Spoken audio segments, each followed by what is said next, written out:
Dayana Abigail Garnica Cisneros was born on March 30th, 2000 in Villa Muñeca, a district in the northwest of Tucumán province in Argentina. She was one of the 8 children of Ramón Garnica and Susana Elizabeth Cisneros, and the penultimate among her siblings, Sonia, Joel, Gabriel, Leonardo, Fabio, Silvia, and Melina. Therefore, she was her father's favorite and the joy of the whole family. From an early age, Dayana stood out as a good student at Señor José Santillán Elementary School in San Miguel de Tucumán. Despite her young age, she was very mature, albeit a bit naive, and deserved the respect of everyone around her. According to those close to her, the most important things to her were family and God, as her family was religious. With such a large family, money in the house was often scarce. Despite Ramón and Susana's best efforts to provide for their children, they often failed to cover all their needs. Therefore, Dayana dreamed of growing up soon so that she could help her parents with expenses. She dreamed of one day buying a large house where her entire family could live comfortably. By 2013, the family's economic problems worsened, so in search of a better future. In August of that year, the Garnic family moved with their 8 children to the Julio Abraham neighborhood in the Alderetes zone, also in the province of Tucumán. Gradually, they adapted to the new place. Over time, they began to interact with their neighbors, especially one of them, 40-year-old Dario Suarez, who lived directly across the street from their new home. This man, originally from Santiago del Estero, was married to a woman named Yanina Alejandra Villarreal, although there were problems in their marriage at the time and they were separated. Dario had 7 children, some by his wife and others from a previous relationship with a woman who was allegedly a relative of Janina. Dario worked with other relatives in a brick factory located about 500 meters from the house. Since his children and Dayana's siblings were about the same age, they became fast friends. Susana often spent evenings chatting with neighbors, and sometimes she and Dayana would look after Dario's younger children while he was at work. According to subsequent testimony, the man never showed bad intentions toward Dayana. On the contrary, he said he saw her as his little sister, and she treated him with respect and warmth. However, behind the facade of a kind man lurked his obsession with the young girl, which unfortunately ended in tragedy. For unknown reasons, shortly after the move, Dayana's parents separated and Ramón moved to San Jose, which is about 120 kilometers from Alderetes. Although he came regularly to visit the children, the separation was a major blow for Dayana. Inwardly, she remained a child who wanted her parents to be together, even though outwardly she was entering adolescence. The family situation remained difficult economically as well. Ramón sent money to the children whenever he could, but it wasn't enough. So the mother had to think of ways to make ends meet. They set up a small shop at home where they sold sweets and groceries. With this and the help of the older children, including Dayana, they were able to cover expenses for a while. But as time went on, the situation deteriorated, and Dayana had to drop out of school to start working and help her mother with the family expenses. One of Diane's sisters worked caring for an elderly person but had to go on maternity leave. Dayana seized the opportunity and asked her boss to take her sister's place. He gladly agreed, as Diane seemed responsible and nice. She left for work early in the morning around 7 o'clock and returned in the evening. Her routine was always pretty much the same. After work, she would meet with a group at a Christian church and occasionally see a young man with whom she was beginning an affair. However, most of Diane's free time was spent at home because, unlike most girls her age, she did not like to go out and did not stay out at night. May 6th, 2017 started as a normal day for her family. After work, Diane met up with one of her sisters and they walked home together. On the way, they bought cakes to have tea with her mother. Dayana was very happy that day. She was soon to be paid 7,000 Argentine pesos, which was about $500 at the time. She planned to use the money to renovate her house and make dentures for her mother, which she badly needed. While she was sharing her plans with her mother and sister, she received a call from her neighbor Dario. In this call, he asked her to go with him to buy an air conditioner. Dario told Diane that this air conditioner was a gift for her mother and asked her not to tell anyone in the family that they would be going out together so as not to spoil the surprise. He then sent a text message calling her his little sister and asking her to accompany him, while again emphasizing that she not tell anyone where they were going. He also said that he would pick her up at the corner, explaining that he did not want his wife to see or know that he was going to buy a gift for Diane's mother because she would be jealous. Despite Dario's request, Dayana still told her mother that she was going to go with him. Not because she didn't trust her, but because she never hid anything from her family, especially her mother. Susanna thought it was strange that the neighbor wanted to give them an air conditioner. First, she didn't understand why he decided to give such a gift, and second, it was cold in Argentina at that time, and an air conditioner wasn't a necessity. Although it seemed strange to her, she did not suspect the neighbor of bad intentions because the families were on good terms and were friends. Therefore, she allowed Dayana to go with him. At that moment, Diane had little charge on her phone, so she left it at home on the charger and went out. She met up with Dario, and that was the last time she was seen alive. Time passed, and Dayana didn't come home. Susanna started to get nervous as she couldn't contact her daughter because she hadn't brought her cell phone with her. Susanna called her other daughter and told her that Dayana had gone out with a neighbor and had not returned. Her sister reassured her, saying that they were probably buying something for the store and Dayana would be back soon. But Susanna was already very worried, perhaps because of her mother's intuition. After a while, Susanna heard the sound of Dario's motorcycle and felt relieved, thinking that Dayana had finally returned. Since Susanna wasn't feeling well, she remained sitting at home, waiting for her daughter to come in. But the minutes passed, and Dayana did not appear. Then Susanna looked out and saw that Dario was alone. Dayana was not with him. Susanna asked one of her daughters to call Dario. When asked about Dayana, he strangely replied that he did not know anything about her and even said that he had not seen her all day. These words increased Susanna's suspicions, for she knew for a fact that Dayana had left with him. To dispel her doubts and divert her attention, Dario gave Susanna his phone so she could check it. By then, he had already deleted the calls and messages he had sent to Diane. He said she could look at the entire contents of the phone and verify that he had no contact with Dayana that day.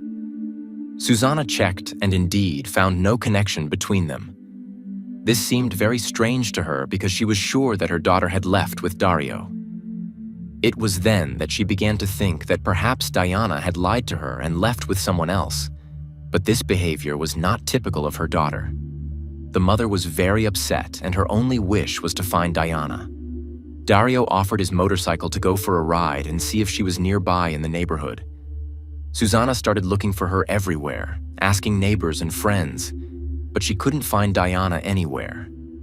She then remembered that Dayana had left her cell phone and she could check it. She saw messages and a call from Dario, because Dayana obviously hadn't deleted them, and then she realized that her neighbor was lying. Susanna argued with Dario about the messages and the call, but he continued to deny seeing Dayana and left on his motorcycle. The girl's mother called her ex-husband to tell him what was going on, and immediately Ramon drove to Alderete. Together they went to the police to report the girl missing. The girl's parents told the officers about their suspicions about the neighbor and even showed the messages he had sent to the girl. At that point, the police did not take the complaint seriously. They explained that it was getting late and they did not have patrols to start a search. At that point, the officers on duty suggested that they look in the neighborhood or places she frequented and assured them that they would pass the information to the police. But as mentioned, Dayana was a girl who did not go out at night often, and her family was sure that something had happened to her and that their neighbor was responsible. While leaving the police station, Dayana's parents noticed that a patrol car was parked in front of the police station and several agents were talking.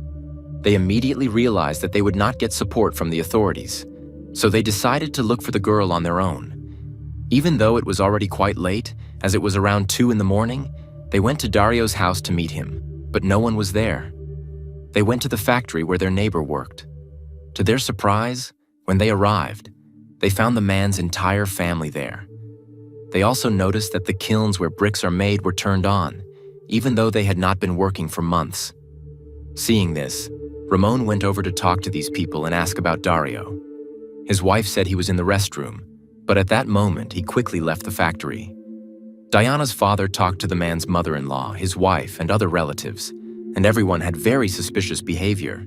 But even more suspicious seemed to be Dario's behavior. If he had nothing to hide, she didn't understand why he ran away when he saw them enter. In fact, everything seemed very strange. The next day, Dayana's relatives, having received no news about the girl and not knowing what else to do or where to look, went straight to the prosecutor's office. To the surprise of Dayana's parents, when they inquired about their daughter's case at the prosecutor's office, they were told that they had no information because the police had not given them any statement. The people who were working took the statement and began to investigate the case.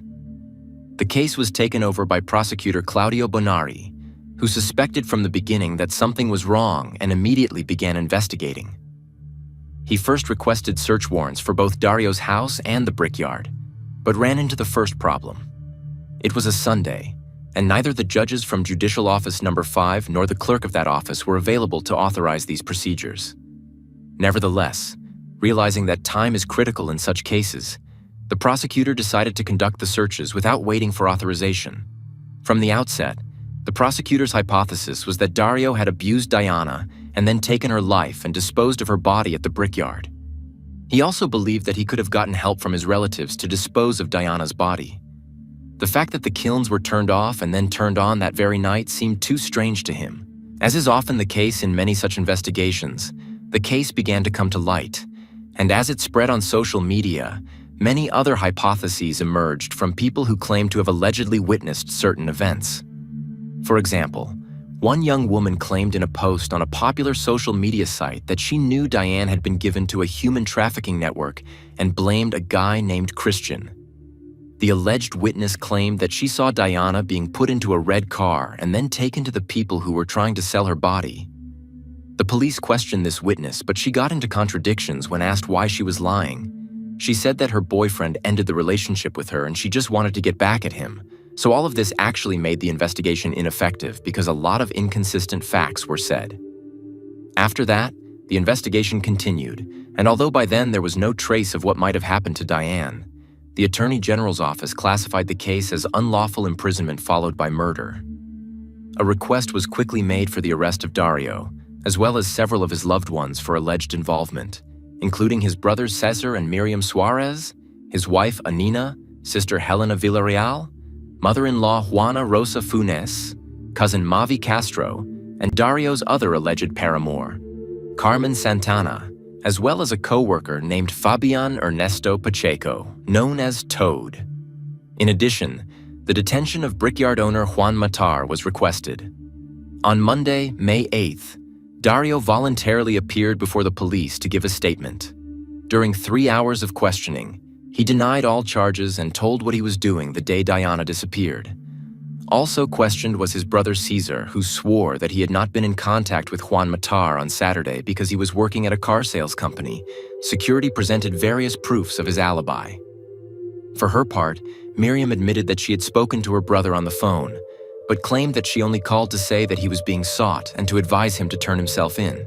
Also in the last hours, Diego and Beatriz Suarez, two other brothers of the suspect who were also wanted at the request of the prosecutor's office, voluntarily came forward.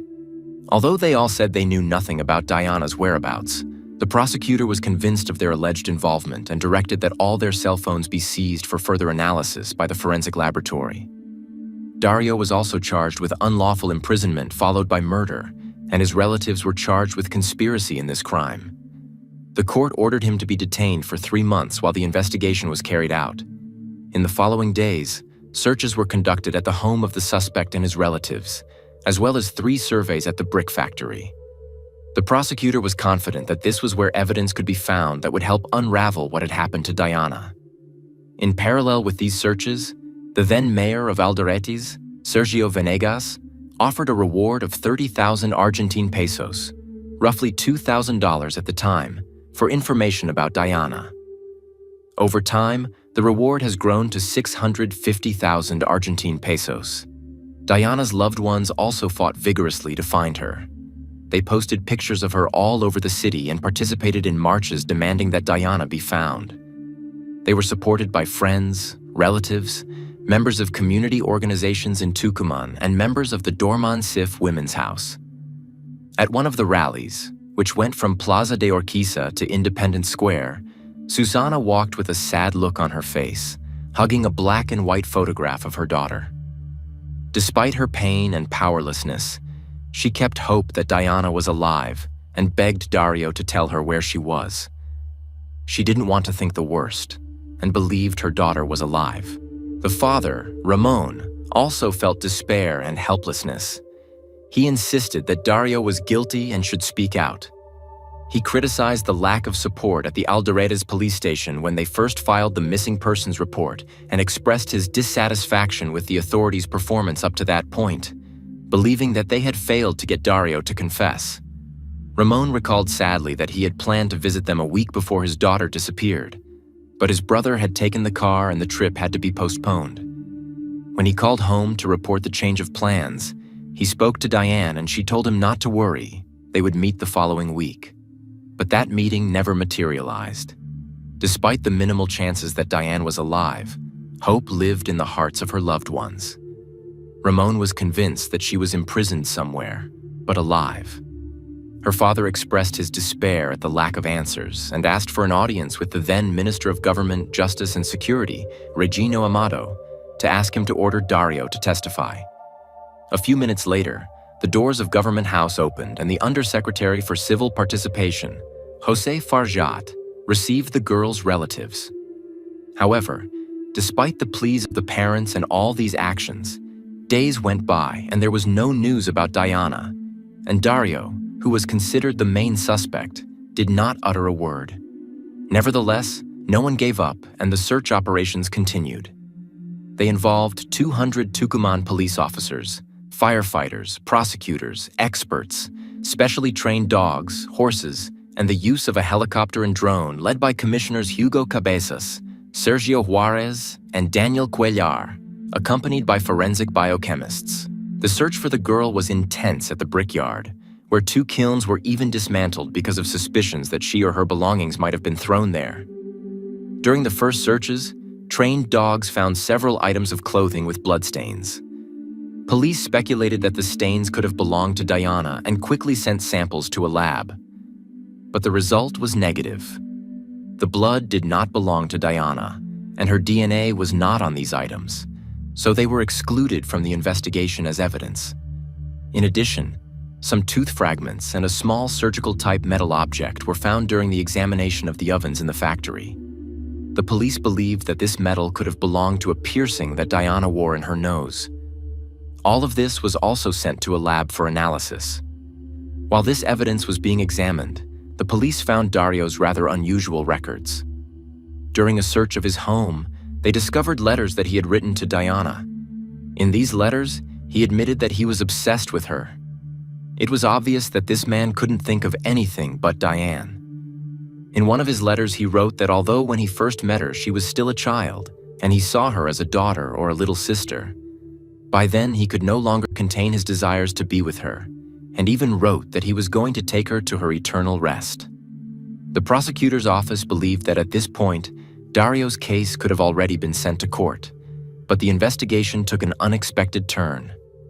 A month later, on June 18th, when the results of the analysis of the fragments found in the furnace were due, it became known that 2 envelopes containing samples had disappeared. The prosecutor immediately placed the investigation under a state of secrecy and ordered the detention of 10 police officers from Tucumán. 7 of them were released the same day, and 3 were placed at the disposal of the Ministry of Public Security. From that moment on, the investigation came under the control of the federal police. Among the police's versions of the strange disappearance of this evidence was the suggestion that it might have been tampered with or accidentally lost, or that the items had disintegrated due to the state of decomposition they were in. But that wasn't the only missing evidence. Also missing were handwritten notes found in Dario's home, in which, as mentioned, he expressed his obsession with Diane. When all seemed lost, in July of that year, new information emerged about what Dario had done on the last day Dayana was seen. This raised suspicions and many questions. The new information was provided by a cab driver whose name was not disclosed. He told the prosecutor's office that the day after Dayana disappeared, he drove Dario, along with his wife and mother-in-law, to a house located in Chinar, a community 21 kilometers from San Miguel de Tucumán. The cab driver said that on that Sunday, he was standing in the town square waiting for passengers when he agreed to make the trip with the couple sitting on a bench. He quickly walked to the car and, according to his testimony, Dario and his wife sat in the back seat and his mother-in-law sat in the front seat. He recognized them immediately as they were his mother's neighbors. The cab driver also added that the couple talked a lot on the way, but very quietly, so he could not hear what they were talking about. The elderly woman remained silent the whole way. When they arrived at the house, the woman made a call saying they were there and all three got out of the car. The cab driver said he drove off afterward and did not show up to testify earlier for fear of possible repercussions. Police quickly went to the house, but found nothing there that could link Dario or his loved ones to the investigation. In the end, this testimony was of little help. As the days passed, Dario's time in custody was coming to an end. The police did not have enough evidence to bring the case to court, and the investigation was almost at a standstill. The investigation had only two pieces of evidence left: messages on Dayana's cell phone and the call, and the testimony of another guy who claimed to have seen them together at the bus stop. Consequently, the lawyer for Dario and his loved ones, Julieta Horath, petitioned for the investigation to be declared null and void and for the trial to be terminated, claiming that the prosecutor's office had searched the defendant's home and factory without authorization from the judge. This move by the defense raised fears among the girl's relatives, since if the court had granted the motion, all the suspects would have been released.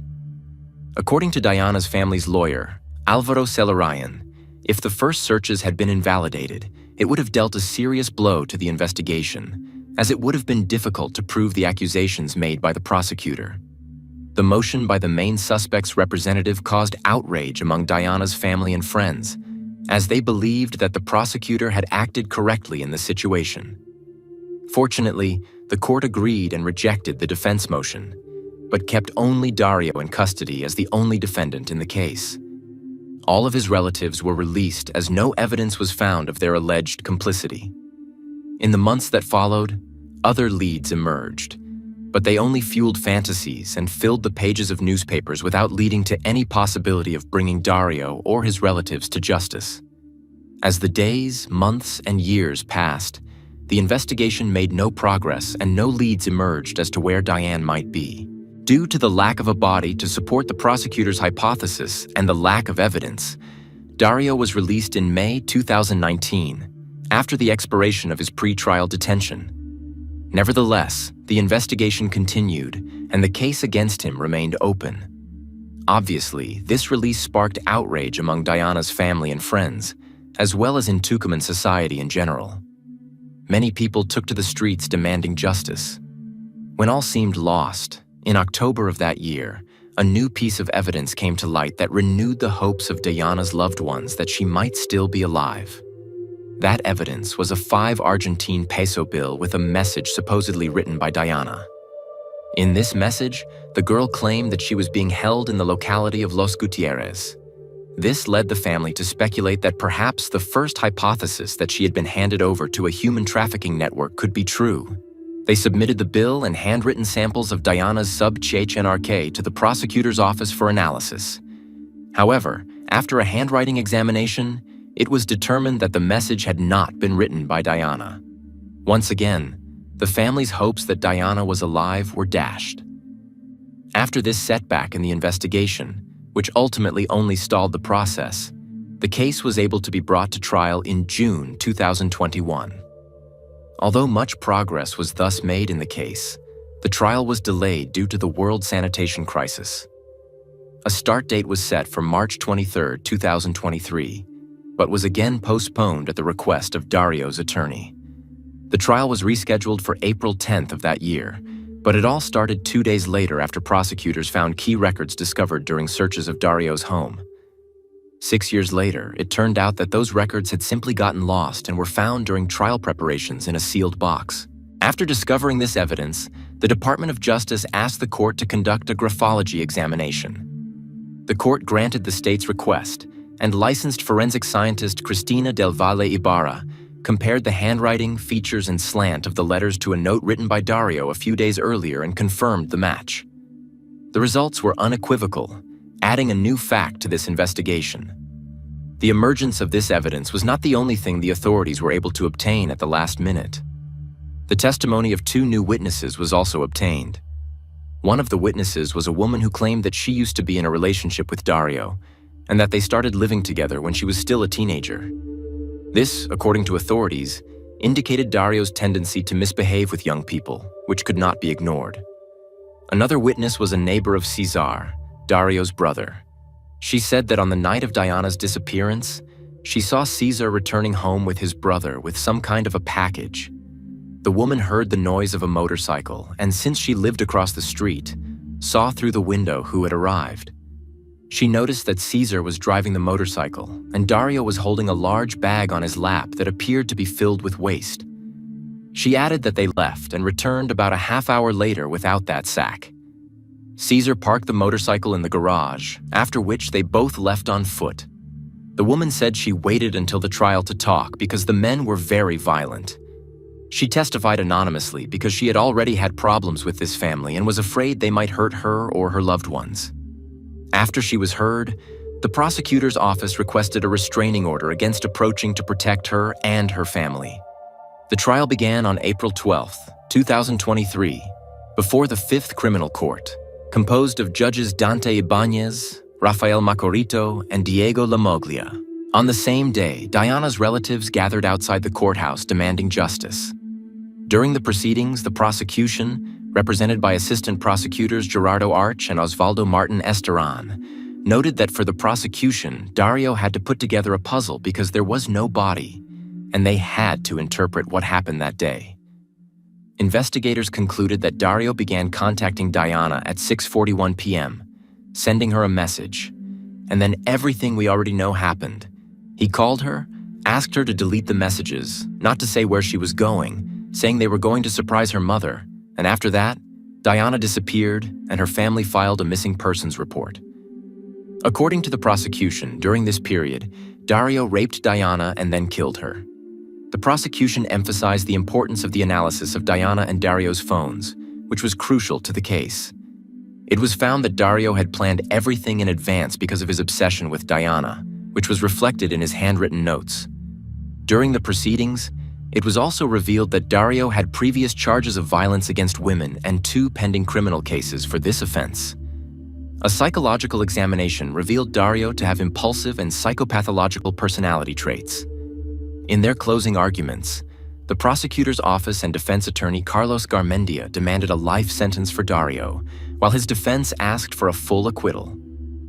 Before the sentencing, Dayana's sister Sonia gave closing remarks, calling on the judges to ensure justice for her family, noting the pain they felt over the loss of their sister, and expressing fears that if Dario remains free, there will be more victims.